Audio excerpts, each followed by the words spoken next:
Hello everyone, ಎಲ್ರಿಗೂ ನಮಸ್ಕಾರ and welcome back to our YouTube channel. ಎಲ್ಲರೂ ಹೇಗಿದ್ದೀರಾ? ಹೋಪ್ ಎಲ್ಲ ಚೆನ್ನಾಗಿದ್ದೀರಾ ಅಂತ ಹೇಳಿ ಇವತ್ತಿನ ವ್ಲಾಗ್ನು ಕೂಡ ಶುರು ಮಾಡ್ತಾ ಇದ್ದೀನಿ. ಇವತ್ತು ನೈಟಿಂದ ವ್ಲಾಗ್ನ ಸ್ಟಾರ್ಟ್ ಮಾಡ್ತಾ ಇದ್ದೀನಿ. ಸ್ವಲ್ಪ ಹೊರಗಡೆ ಬಂದಿದ್ದೆ. ನಾಳೆ ತಂಗಿದು ಒಂದು ಫಂಕ್ಷನ್ ಇತ್ತು, ಊರಿಗೆ ಹೋಗೋದಿತ್ತು. ಸೊ ಮಕ್ಕಳಿಗೆ ಸ್ವಲ್ಪ ಬೇಸಿಕ್ ಥಿಂಗ್ಸ್ಗಳೆಲ್ಲ ಖಾಲಿ ಆಗಿಬಿಟ್ಟಿತ್ತು. ಹೋಗಿ ತೊಗೊಂಡು ಬರೋಣ ಅಂತ ಹೇಳಿ ಇಲ್ಲೇ ಮನೆ ನಿಯರೆಸ್ಟೇ ಅಪೋಲೋ ಇದೆ. ಸೊ ಯೂಶ್ವಲಾಗಿ ಮಕ್ಕಳಿಗೆ ಶಾಂಪು, ಡೈಪರ್, ಸೋಪು ಪ್ರತಿಯೊಂದು ಕೂಡ ಬೇಸಿಕ್ ಏನೇನಿದೆ ಇಲ್ಲೇ ತೊಗೊಳ್ಳೋ ಅಂಥದ್ದು. ಸೊ ಅವಳಿಗೆ ಎಲ್ಲ ಆಲ್ಮೋಸ್ಟ್ ಖಾಲಿ ಆಗಿಬಿಟ್ಟಿತ್ತು. ಮಕ್ಕಳು ಇಬ್ಬರಿಗೂ ಒಂದೇ ರೀತಿ ಯೂಸ್ ಮಾಡೋದ್ರಿಂದ ಬೇಗ ಖಾಲಿ ಆಗುತ್ತೆ. ಸೊ ಅದನ್ನು ಕೂಡ ತೊಗೊಂಡು ಹೋಗೋಣ ಅಂತ ಹೇಳಿ ಬಂದಿದ್ದೆ. ನಾನು ಪ್ರತಿ ಸಲ ತೊಗೊಬೇಕಾದ್ರೂ ಕೂಡ ಪ್ರತಿಯೊಂದು ಬ್ರ್ಯಾಂಡ್ನೂ ಕೂಡ ಟ್ರೈ ಮಾಡ್ತೀನಿ, ಯಾವುದು ಬೆಸ್ಟ್ ಇದೆ ಅಂತ. ಸೊ ಯಾವುದು ಕಂಫರ್ಟಬಲ್ ಆಗಿರುತ್ತೆ ಅದನ್ನು ಕಂಟಿನ್ಯೂ ಮಾಡ್ತೀನಿ. ಈ ಸಲ ಯಾವುದೋ ಬೇರೆ ಬ್ರ್ಯಾಂಡು ಬಂದಿದೆ, ಕ್ವಾಲಿಟಿ ತುಂಬಾ ಚೆನ್ನಾಗಿದೆ ಅಂತ ಹೇಳಿದ್ರು. ಬಟ್ ಮಕ್ಕಳಿಗೆ ಸೈಜು ಇಶ್ಯೂ ಇತ್ತು. ಸೊ ಹಾಗಾಗಿ ಚೆಕ್ ಮಾಡಿಸ್ತಾ ಇದ್ದೆ, ನೋಡೋಣ ಅಂತ ಹೇಳಿ. ಅದಕ್ಕೆ ನಾನು ಅಂದಿದ್ದು, ನನ್ನ ಮಗ ಅಂತೂ ಅಲ್ಲಿ ಏನಿರುತ್ತೆ ಎಲ್ಲದನ್ನೂ ಬೇಕು ಅಂತ ಹಠ ಮಾಡ್ತಾಯಿದ್ದ. ಬಟ್ ಯಾವುದನ್ನು ಕೂಡ ಯೂಸ್ ಮಾಡಲ್ಲ. ನನ್ನ ಮಕ್ಕಳದ್ದು ಒಂದು ಬೇಜಾರು ಅಂತಂದರೆ ತೆಗೆಸ್ಕೋತಾರೆ, ಬಟ್ ಯಾವುದನ್ನು ಕೂಡ ಪ್ರಾಪರಾಗಿ ಇಟ್ಕೊಳ್ಳಲ್ಲ. ಈ ಸ್ನ್ಯಾಕ್ಸ್ ಆಗಿರ್ಬೋದು ಅಥವಾ ಟಾಯ್ಸ್ಗಳಾಗಿರ್ಬೋದು ಅಥವಾ ಏನೇ ತೆಗೆಸ್ಕೊಂಡ್ರು ಕೂಡ ಒಂದು ದಿನದ ಮೇಲೆ ಇರಲ್ಲ ಚೆನ್ನಾಗಿ. ಅದೊಂದು ಬೇಜಾರಾಗ್ತಾಯಿತ್ತು. ಸೊ ಅವನು ಮತ್ತು ನನ್ನ ಮಗಳು ಇಬ್ಬರು ಸ್ವಲ್ಪ ಅದು ಇದು ಅಂತ ಹೇಳಿ ಇಬ್ಬರು ಜಗಳ ಆಡ್ತಾಯಿದ್ರು. ಹಾಗೆ ನಮಗೂ ಕೂಡ ಬೇಕಾಗಿರೋಂಥ ಒಂದಷ್ಟು ಥಿಂಗ್ಸ್ಗಳನ್ನೂ ಕೂಡ ತೊಗೊಂಡು ಮನೆಗೆ ಹೊರಟ್ವಿ. ಮನೆಗೆ ಹೋದ್ಮೇಲೆ ವೀಡಿಯೋನ ಕಂಟಿನ್ಯೂ ಮಾಡೋಕ್ಕಾಗಲಿಲ್ಲ.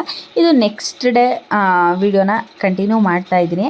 ಮಗನಿಗೆ ಇವತ್ತು ಎತ್ನಿಕ್ ವೇರ್ ಇತ್ತು, ಹಾಗಾಗಿ ಎತ್ನಿಕ್ ಡ್ರೆಸ್ ಹಾಕಿ ಕಳಿಸಿ ಅಂತ ಮೆಸೇಜ್ ಹಾಕಿದ್ರು. ಮನೇಲಿರೋ ಅಂಥದ್ದನ್ನ ಸಿಂಪಲಾಗಿ ಕುರ್ತಾ ಸೆಟ್ನ ವೇರ್ ಮಾಡಿ ಕಳಿಸಿದ್ದೆ.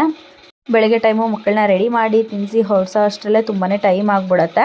ಸೊ ನನಗೂ ಇವತ್ತು ತಂಗಿದು ಫಂಕ್ಷನ್ ಇದ್ದಿದ್ದರಿಂದ ಸಂಜೆ ಫಂಕ್ಷನ್ ಇರೋದು. ಬಟ್ ಮಗ ಬರೋ ತನಕ ಆಫ್ಟರ್ನೂನ್ಗೆ ಅಪ್ಪ ಬರ್ತೀನಿ, ಕರ್ಕೊಂಡು ಹೋಗ್ತೀನಿ, ರೆಡಿಯಾಗಿರಿ ಅಂತ ಹೇಳಿದ್ರಲ್ಲ ಅಂತ ಹೇಳಿ ನಾನು ಸ್ವಲ್ಪ ಬೇಗನೆ ಎದ್ದು ಸ್ವಲ್ಪ ಕೆಲಸಗಳನ್ನ ಮುಗಿಸ್ಕೊಂಡು ಅವನು ಕೂಡ ರೆಡಿ ಮಾಡಿ ಕರ್ಕೊಂಡು ಬರೋ ತನಕ ಇನ್ನೂ ಬಸ್ಸೇನು ಬಂದಿರಲಿಲ್ಲ.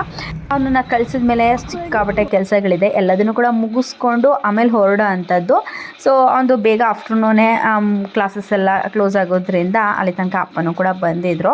ಆ್ಯಂಡ್ ಅಜ್ಜಿ ತಾತನೂ ಕೂಡ ಬಂದು ಬಸ್ ಸ್ಟ್ಯಾಂಡಲ್ಲಿ ವೆಯ್ಟ್ ಮಾಡ್ತಾಯಿದ್ರಂತೆ. ಅವರು ಕೂಡ ತಂಗಿ ಫಂಕ್ಷನ್ ಅಲ್ವಾ, ಆಂಟಿ ಎಲ್ಲರೂ ಕೂಡ ಬಂದು ವೆಯ್ಟ್ ಮಾಡ್ತಾಯಿದ್ರು. ಸೊ ಒಟ್ಟಿಗೆ ಅವ್ರನ್ನೂ ಕೂಡ ಪಿಕ್ ಮಾಡಿಕೊಂಡು ನಮ್ಮ ಊರಿಗೆ ಹೋಗೋ ಅಷ್ಟರಲ್ಲಿ 2:15 ಆಗಿಬಿಟ್ಟಿತ್ತು. ಸೊ ಹೋಗೋ ತನಕ ನನ್ನ ತಂಗಿನೂ ಕೂಡ ಮೆಹಂದಿ ಎಲ್ಲ ಹಾಕ್ಸ್ಕೊತಾ ಇದ್ಲು. ಸೊ ಹಾಗೆ ಮೆಹಂದಿದು ತುಂಬಾ ಚೆನ್ನಾಗಿತ್ತು ಅಂತ ಇರಲಿ ಅಂತ ಹೇಳಿ ಒಂದಷ್ಟು ಕ್ಲಿಪ್ಪಿಂಗ್ಗಳನ್ನೂ ಕೂಡ ತೊಗೊಂಡೆ. ಇದನ್ನೆಲ್ಲ ನೋಡಿ ನನ್ನ ಮಗನೂ ಕೂಡ ಅಮ್ಮ ನಾನು ಹಾಕ್ಸ್ಕೊತೀನಿ ನಿನ್ನ ಹೆಸರು ಅಂತ ಹೇಳಿ ಅವನದು ಮತ್ತು ನನ್ನ ಹೆಸರು ಎರಡೂ ಸೇರಿಸಿ ಹಾಕ್ಸ್ಕೊಂಡ. ಯಾಕಂತಂದರೆ ನನ್ನ ತಂಗಿದು ಮತ್ತು ಅವ್ಳು ಮದುವೆ ಆಗೋ ಹುಡುಗಂದು ಇಬ್ಬರದು ನೇಮ್ ಹಾಕ್ಸ್ಕೊಂಡಿದ್ಲಲ್ಲ, ಅವನಿಗೆ ಅದು ಗೊತ್ತಿಲ್ಲ. ಸೊ ನಾನು ಕೂಡ ನಂದು ಮತ್ತು ನಿಂದು ಹೆಸರು ಹಾಕ್ಸ್ಕೊತೀನಿ ಅಂತ ಹೇಳಿ ಹಾಕ್ಸ್ಕೊಂಡೆ. ನನಗೂ ಅದೊಂಥರ ಖುಷಿ ಅಂತ ಅನ್ನಿಸ್ತು, ಯಾಕಂದರೆ ಫಸ್ಟ್ ಟೈಮ್ ಅವನು ಇದು ಮೆಹಂದಿ ಹಾಕ್ಸ್ಕೊತಾ ಇರೋದು. ಸೊ ಹಾಗೆ ಇರಲಿ ಅಂತ ಹೇಳಿ ಒಂದು ಕ್ಲಿಪ್ಪಿಂಗ್ನೂ ಕೂಡ ತೊಗೊಂಡೆ. ಫೈನಲಿ ನನ್ನ ತಂಗಿದು ಕೂಡ ಮೆಹಂದಿ ತುಂಬಾ ಚೆನ್ನಾಗಿ ಬಂದಿತ್ತು. ನೋಡ್ತಾ ಇರ್ಬೋದು ಎಷ್ಟು ಡಾರ್ಕ್ ಶೇಡಲ್ಲಿ ಬಂದಿದೆ ಅಂತ. ಯೂಶ್ವಲಾಗಿ ನಾವೆಲ್ಲ ಏನು ಅಂತಂದರೆ ಮೆಹಂದಿ ಹಾಕ್ಸ್ಕೊಂಡಾದ್ಮೇಲೆ ಅದು ತುಂಬಾ ಡ್ರೈ ಆಗೋ ತನಕ ವೆಯ್ಟ್ ಮಾಡಿ ಅದಾದಮೇಲೆ ಈ ಶುಗರ್ ಸಿರಪ್ ಬರುತ್ತಲ್ಲ ಅದನ್ನು ಜಸ್ಟ್ ಅದ್ರ ಮೇಲ್ಗಡೆ ಸ್ಪ್ರೆಡ್ ಮಾಡಿ ಒಂದು 20 ಮಿನಿಟ್ಸ್ ಬಿಟ್ಟು ಅಂತಂದರೆ ತುಂಬಾ ಡಾರ್ಕಾಗಿ ಈ ರೀತಿ ಬರುತ್ತೆ. ಇಲ್ಲ ಅಂತಂದರೆ ಕೊಬ್ಬರಿ ಎಣ್ಣೆನೂ ಕೂಡ ಯೂಸ್ ಮಾಡ್ಕೊಬೋದು.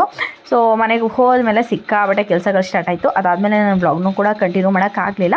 ಮತ್ತು ಸಂಜೆ ನನ್ನ ತಂಗಿದು ಫಂಕ್ಷನ್ ಇದ್ದಿದ್ದರಿಂದ ತುಂಬ ಜನ ಬರ್ತಾಯಿದ್ರು. ಆ್ಯಂಡ್ ಆ ಫಂಕ್ಷನಿಗೆ ಊರಲ್ಲಿರೋ ಅಂಥ ಒಂದಷ್ಟು ನಮ್ಮ ಫ್ಯಾಮಿಲಿ ಮೆಂಬರ್ಸ್ಗಳನ್ನೆಲ್ಲರೂ ಕೂಡ ಕರೆಯೋದಿತ್ತು. ಹಾಗಾಗಿ ನಮ್ಮ ಮನೆ ಗೆಸ್ಟ್ಗಳು ಯಾರ್ಯಾರು ಬಂದಿರ್ತಾರೆ ಅವರಿಗಳಿಗೆಲ್ಲ ಕೂಡ ಊಟ ಅರೇಂಜ್ ಮಾಡೋದಿತ್ತು. ನಮ್ಮ ಮನೆ ಹಿಂದ್ಗಡೆ ಒಂದು ರೂಮ್ ಇದೆ. ಸೊ ಯೂಶ್ವಲಾಗಿ ನಮ್ಮ ಮನೇಲಿ ಯಾವುದೇ ಫಂಕ್ಷನ್ ಆಯಿತು ಅಂತಂದ್ರೆ ಆ ರೂಮಲ್ಲಿ ಅಡುಗೆಗಳನ್ನೆಲ್ಲ ರೆಡಿ ಮಾಡ್ಕೋತೀವಿ. ನನ್ನ ತಂಗಿನೂ ಕೂಡ ರೆಡಿ ಆಗ್ತಾಯಿದ್ಲು. ಆ್ಯಂಡ್ ನಾನು ಒಬ್ಬಳೇ ರೆಡಿಯಾಗಿರಲಿಲ್ಲ, ನಮ್ಮ ಮನೇಲಿ ಎಲ್ಲರೂ ರೆಡಿಯಾಗಿದ್ದರು. ಯಾಕಂತಂದರೆ ಮನೇಲಿ ತುಂಬ ಕೆಲಸಗಳಿದ್ದಾಗ ರೆಡಿ ಆಗಲಿಕ್ಕೂ ಕೂಡ ಟೈಮ್ ಇರೋದಿಲ್ಲ. ಸೊ ಹಿಂದೆ ಗ್ಯಾಸ್ ಸ್ಟವ್ ಇಟ್ಕೊಂಡು ಮಾಡ್ತಾಯಿದ್ರು ಕೂಡ ಮನೇಲೂ ಕೂಡ ಒಳಗಡೆ ಅಡುಗೆ ಮನೇಲೂ ಕೂಡ ತುಂಬಾ ಕೆಲಸ ಇತ್ತು. ಆ್ಯಂಡ್ ಇಲ್ಲಿ ನೋಡ್ಬೋದು ಅವಳಿಗೆ ಶಾಸ್ತ್ರಕ್ಕೂ ಕೂಡ ಕೂರಿಸ್ಲಿಕ್ಕೂ ಕೂಡ ಎಲ್ಲದೂ ರೆಡಿ ಮಾಡೋ ಅಂಥದ್ದಿತ್ತು. ಸೊ ನನಗೆ ನಮ್ಮ ಮನೆ ಫಂಕ್ಷನ್ ಅಂತ ಬಂದಾಗ, ಎಸ್ಪೆಷಲಿ ನನ್ನ ತಂಗಿ ಫಂಕ್ಷನ್ ಅಂತ ಬಂದಾಗ ನನಗೆ ರೆಡಿಯಾಗಿ ಓಡಾಡೋದಕ್ಕಿಂತ ಫಸ್ಟು ಬೇಸಿಕ್ಕಾಗಿ ಮನೆಗೆ ಗೆಸ್ಟ್ ಬಂದಾಗ ಅವ್ರಿಗೆ ಏನೇನು ಬೇಕು, ಜೊತೆಗೆ ಅಡುಗೆ ಊಟ ತಿಂಡಿ ಅದೆಲ್ಲ ಕರೆಕ್ಟಾಗಿರಬೇಕು. ಅದಾದಮೇಲೆ ಬೇಕಾದರೆ ರೆಡಿ ಆಗ್ಬೋದು ಅನ್ನೋದು ನನ್ನ ಒಂದು ಇಂಟೆನ್ಷನಲ್ಲಿ ನಾನು ರೆಡಿ ಆಗಿರಲಿಲ್ಲ. ಸೊ ಎಲ್ಲ ರೆಡಿ ಆಗಿದ್ದರು. ಸೊ ಎಲ್ಲ ಆಲ್ಮೋಸ್ಟು ಒಂದು ಕಂಪ್ಲೀಟಾಗಿ ರೆಡಿ ಆಯಿತು ಅನ್ನೋ ಟೈಮಲ್ಲಿ ನಾನು ಕೂಡ ರೆಡಿಯಾಗಿ ಬಂದೆ. ಮನೆ ಫಂಕ್ಷನ್ ಅಂದಾಗ ಎಕ್ಸ್ಪೆಷಲಿ ತಂಗಿ ಅಕ್ಕ ಆ ಥರ ಫಂಕ್ಷನ್ ಇದ್ದಾಗ ಸ್ವಲ್ಪ ಜವಾಬ್ದಾರಿಗಳು ಜಾಸ್ತಿ ಆಗುತ್ತೆ. ಅದರಲ್ಲೂ ತಂಗಿದು ಮದುವೆ ಅಥವಾ ತಂಗಿದು ಯಾವುದೇ ಫಂಕ್ಷನ್ ಅಂತಂದ್ರೆ ಅಕ್ಕ ಅಂತ ಬಂದಾಗ ಇನ್ನೂ ಸ್ವಲ್ಪ ಜವಾಬ್ದಾರಿ ಮತ್ತು ಏನದು ಒಂಥರ ಕೆಲಸಗಳು ಜಾಸ್ತಿ. ಇಲ್ಲಿ ನಮ್ಮ ಮನೇಲೂ ಹಾಗೆ ಅಂತ ಅನಿಸುತ್ತೆ. ಬಟ್ ಅದನ್ನು ನಾವು ಕರೆಕ್ಟಾಗಿ ಮಾಡಬೇಕು. ಯಾಕಂತಂದರೆ ನಾವು ಜಸ್ಟ್ ರೆಡಿಯಾಗಿ ಓಡಾಡೋ ಅಂಥದ್ದು ಇದ್ದೇ ಇರುತ್ತೆ. ಬಟ್ ಅವಳದು ಬಂದಾಗ ನಾವು ಸ್ವಲ್ಪ ಜವಾಬ್ದಾರಿಯಾಗಿ ತೊಗೊಂಡು ಮಾಡಬೇಕು. ಹಾಗಾಗಿ ನಾನು ಹೆಚ್ಚು ವಿಡಿಯೋಗಳನ್ನೂ ಕೂಡ ಮಾಡ್ಕೊಳ್ಳಿಲ್ಲ.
ಸೊ ಶಾಸ್ತ್ರ ಎಲ್ಲ ಆಯಿತು. ಶಾಸ್ತ್ರ ಮುಗಿಸ್ಕೊಂಡು ಊಟನೂ ಕೂಡ ಆಯಿತು. ಊಟ ಮುಗಿಸ್ಕೊಂಡು ಇವಾಗ ರೂಮಿಗೆ ಬಂದೆ.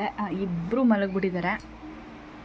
ನನ್ನ ಮಗಳು ಏನು ಅಂತಂದರೆ ಇನ್ನೊಂದು ಶಾಸ್ತ್ರ ಇದೆ. ನನ್ನ ಮಗನೇ ಎತ್ಕೊಂಡು ಹೋಗ್ಬೇಕು ಅವಳು. ಬಟ್ ಅವನು ಮಲಗಿಬಿಟ್ಟಿದ್ದಾನೆ. ಇವಾಗ ಎಬ್ಬಿಸ್ಬೇಕು. ಎಬ್ಬಿಸಿ ಅದೊಂದು ಶಾಸ್ತ್ರ ಮುಗೀತು ಅಂತಂದರೆ ಇವತ್ತಿನ ದಿನ ಕಂಪ್ಲೀಟ್ ಆಯಿತು. ನಂದು ಕೂಡ ಮದುವೆ ಟೈಮಲ್ಲೇ ಮಾಡಿದ್ದು. ಬಟ್ ಈ ಥರ ಎಲ್ಲ ವಿಡಿಯೋ ಆಪ್ಷನ್ಸ್ಗಳನ್ನೆಲ್ಲ ನಾವು ತೊಗೊಳ್ಳಿಲ್ಲ. ಇವಾಗ ಅನಿಸುತ್ತೆ ಅದನ್ನೆಲ್ಲ ನೋಡಿದಾಗ ಅಯ್ಯೋ ನಮ್ಮದು ಒಂದು ವಿಡಿಯೋ ಇರಬೇಕಿತ್ತು, ಚೆನ್ನಾಗಿರ್ತಿತ್ತು ಅಂತ ಹೇಳಿ ಒಂದಷ್ಟು ಮಾಡ್ಕೊಂಡಿದ್ದೆ. ಎಲ್ಲೋ ಡಿಲೀಟ್ ಆಯಿತು. ಇವಾಗ ಹೋಗಿ ಅದೊಂದು ಶಾಸ್ತ್ರ ಎಲ್ಲ ಮುಗಿಸ್ಕೊಂಡು ಹೋಗಿ ಮಲ್ಕೊಬೇಕು. ಶಾಸ್ತ್ರನ ನಮ್ಮ ಕಡೆ ಮೆಚ್ಚುಟ್ ಶಾಸ್ತ್ರ ಅಂತ, ಬಟ್ ಹಳ್ಳಿ ಕಡೆ ಅಟ್ಟಿ ಕಡಿಯೋ ಶಾಸ್ತ್ರ ಅಂತ ಹೇಳ್ತಾರೆ.